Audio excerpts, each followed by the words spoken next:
गटातर्फे या ठिकाणी शरद बोताडे यांचा उमेदवारी अर्ज भरण्यात आलेला आहे।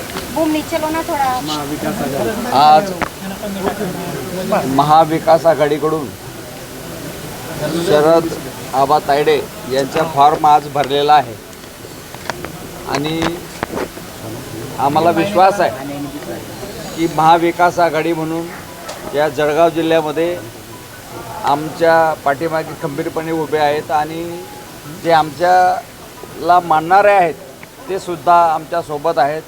त्यामुळे आमचा उमेदवार हा विजयी होईल असा आम्हाला विश्वास आहे।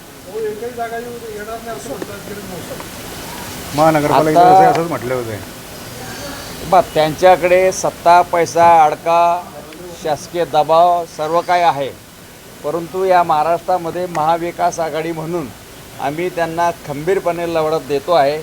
हे तर सर्व जनता आणि महाराष्ट्र पाहत है। महाविकास आघाड़ी में इतने स्ट्रॉन्ग कोई दूसरा फेस नहीं था क्या जो मतलब इनको देखो, हमारे शरद आबा तायडे हे या महानगराचे प्रमुख आहेत आणि ते सर्व दृष्टीने ताकदवान आहेत।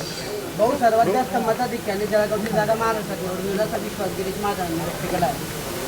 आता ते त्यांच्या पक्षाच्या हिशोबाने बोलतीलच। आपल्या पक्षातर्फे 2 उमेदवारी अर्ज दाखल झालेले आहेत, कोण मागे येणार?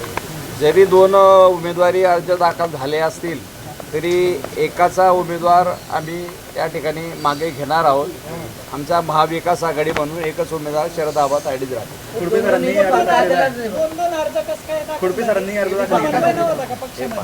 काँग्रेसचाही आहे, राष्ट्रवादी शरदचंद्र पवार पक्षाचाही आहे, शिवसेनेचेही 2 आहेत।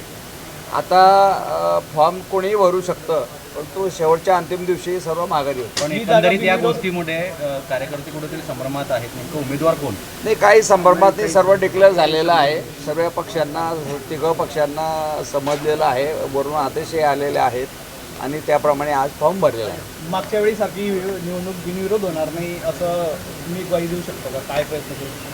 नाही, बिनविरोध तर होणारच नाही। ठीक, आबा।